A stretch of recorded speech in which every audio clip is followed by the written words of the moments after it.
Alam nyo ba yung sinasabing isang lumang tulay na nababalita sa mga kalapit barangay bayan ng San Isidro? Sa Abra, nagkaayaan kami ng mga barkada at nagpunta sa bayan ng San Isidro upang alamin kung totoo nga ang balibalita doon. Kumuha kami ng isang guide na taga ron para hindi kami maligaw at para ipakita sa amin yung mga magagandang tanawin doon. Habang naglalakad kami, napansin naming nagiging maputik na yung daan at doon namin nakita yung lumang tulay. May isang dambuhalang puno na nakadikit dito at yung mga ugat niya ay malalaki na nakapulupot na sa mga bato at kahoy ng tulay. Sa ilalim, sobrang tahimik ng tubig na para bang hindi naman umaagos. Sinabihan kami ng taga-guide namin, sabi niya, "Mga boss, bawal daw tumambay o dumaan dito pag gabi na. Kasi maraming nagpapakita ng kakaiba." So napaisip kami na ito na nga ba yung sinasabi nilang tulay na may kakaibang kababalaghan patungkol dito.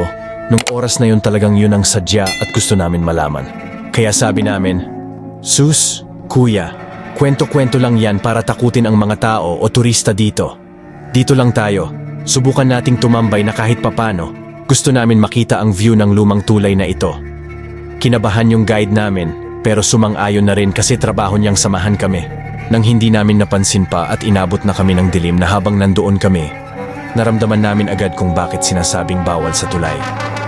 Nabiglang umihip at lumamig yung hangin at naamoy namin yung kakaibang amoy ng nabubulok na kahoy. At maya-maya pa ay naririnig namin yung mga kakaibang tunog na mababagal na hakbang sa likod namin.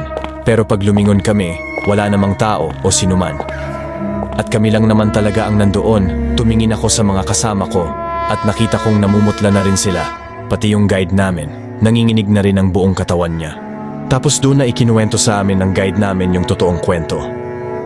Nagsimula daw ito noong araw may isang babae na tumanggi sa mayamang manliligaw niya. Kaya hinabol siya at nahulog sa ilalim ng tulay habang nagpupumiglas. Yung lalim ng tubig ng tulay na yon ang humigop sa kanya at nalunod ng buhay. Mula noon, sabi nila hindi makalaya yung kaluluwa ng babae.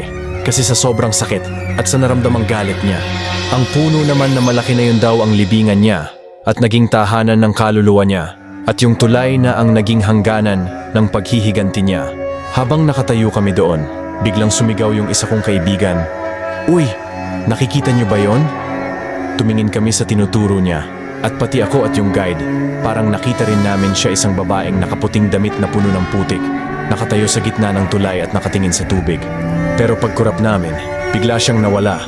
At narinig namin yung isang malungkot na hiyaw na parang galing sa ilalim ng lupa. Kinilabutan kaming lahat nung naalala namin yung mga kwento at sabi-sabi pa na may mga nahulog daw sa tulay ng walang dahilan. At pagkaahon nila, may mga marka ng kamay sa braso nila na parang may humila sa kanila pababa. Mabilis kaming umalis na doon at hindi na kami nagtagal pa. Hanggang ngayon, iniiwasan pa rin ng mga tao ang lugar na yon. Pati na rin yung guide namin na hindi na rin naglalakas loob pumunta doon. Tuwing naiisip namin kung paano lumalaki palalo yung mga ugat ng puno sa tulay at tubig, nararamdaman pa rin namin yung takot. Para sa amin, mananatili yung takot doon sa tulay hanggat hindi nawawala yung sakit na nararamdaman ng espiritu. Ang isang paalala na bawat masamang gawa may kapalit at bawat kaluluwa may kwentong dapat pakinggan.